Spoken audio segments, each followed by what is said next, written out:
ঘুরতে যাওয়া কার না ভালো লাগে, কিন্তু সেটা যদি হয় হঠাৎ করে, কেমন লাগে বলেন তো।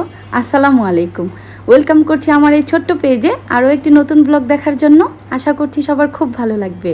কয়েকদিন যাবৎ যে গরম, রান্নাঘরে কেন কোনো রুমেই থাকা যাচ্ছে না, কিন্তু আমরা তো গৃহিণী, আমাদের তো কাজ করতেই হবে। আজ ভাবছি দুপুরে রান্না করব না। গতকাল আমরা রাতে কেউই ভাত খাইনি, সবই আছে, ওগুলা গরম করে দুপুরের খাবারটা খেয়ে নিব। তাই ঝটপট সকালের নাস্তাটা শেষ করে ভাবছি রান্নাঘরটা একদম ডিপ ক্লিন করে ফেলবো। আমি কিন্তু এখনো জানি না আমার আড়ালে বাইরে ঘুরতে যাওয়ার প্ল্যান চলছে। আমি কিন্তু আমার মনে রান্নাঘরে কাজ করে যাচ্ছি। আমি কিন্তু প্রতিদিনই রান্না করার পর সব কিছু সাথে সাথে ক্লিন করে ফেলি, বিশেষ করে চুলাটা। আমার বাসায় যে চুলাটা দেখা যায় ওইটা কিন্তু প্রায় কয়েক বছর আগের চুলা। আজিমের পাপা যখন মেসে থাকতো তখনের চুলা। যখন আমার বাসায় এই চুলাটা আনা হয় তখন চুলার অবস্থা কিন্তু খুবই খারাপ ছিল। আমি মেজে ঘষে অনেকটাই পরিষ্কার করে এখনো ব্যবহার করে যাচ্ছি। এইদিকে গরমে আমার অবস্থা কিন্তু খুবই খারাপ, বেশি ঘেমে যাওয়ার ফলে মাথা ব্যথা করছে। ঠিক এই মুহূর্তেই আজিম এসে আমাকে বলছে, মা আমরা তো ঘুরতে যাব।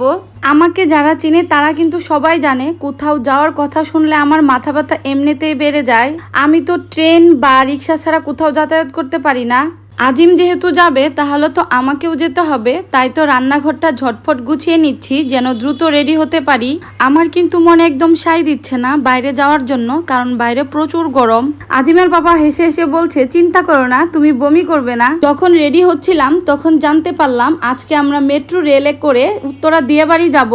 রেডি হয়ে বের হয়ে দেখি রিক্সাও প্রচুর রোদ, তাই আর কোনো ভিডিও নেওয়া হয়নি। এই তো চলে এলাম আমরা মেট্রো রেল স্টেশনে। আমাদের কাছে যেহেতু আগে থেকে মেট্রো রেলের কার্ড ছিল, তাই আমরা এখানে একদম অপেক্ষা না করে চলে এলাম ভিতরে। কিন্তু আমরা আস্তে আস্তে একটা ট্রেন মিস করে ফেলেছি। সমস্যা নেই, যেহেতু 8 মিনিট পর পর ট্রেন চলে। এখানে কিন্তু পরিবেশটা অনেক সুন্দর ছিল। এত লোকজন থাকার পরেও কখনো মনে হয়নি আমরা কোলাহলের মধ্যে ছিলাম। আমাদের যাত্রাটা কিন্তু ছিল একদম শুরু থেকে শেষ পর্যন্ত, মানে মতিঝিল থেকে উত্তরা দিয়াবাড়ি। ট্রেন থেকে নামার পর আজিম তো মহা খুশি, দৌড়াচ্ছে, লাফাচ্ছে, কি করবে নিজেও জানে না। ও দৌড়াচ্ছে কিন্তু ঠিকই। এইদিকে আমি আর আমার বোন মিলে চুড়ি দেখছিলাম। এখানে কিন্তু খুব সুন্দর সুন্দর চুড়ি ছিল, রেশমি চুড়ি, কাচের চুড়ি, আরো বিভিন্ন ধরনের কালারিং চুড়ি। আমার তেমন একটা চুড়ি পরা হয় না।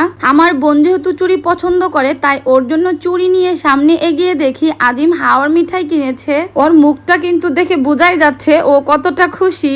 আমরা যখন এখানে এসেছিলাম তখন কিন্তু লোকজন তেমন একটা ছিল না, এখন আস্তে আস্তে ভিড় বেড়ে যাচ্ছে। চটপটি, ফুচকা এগুলার দোকানেও ছিল প্রচুর ভিড়। আল্লাহর কি রহমত, আমরা যখন ফুচকা খেতে বসলাম তখনই মৃদু বাতাসে আমাদের শরীরটা ঠান্ডা হয়ে গেল।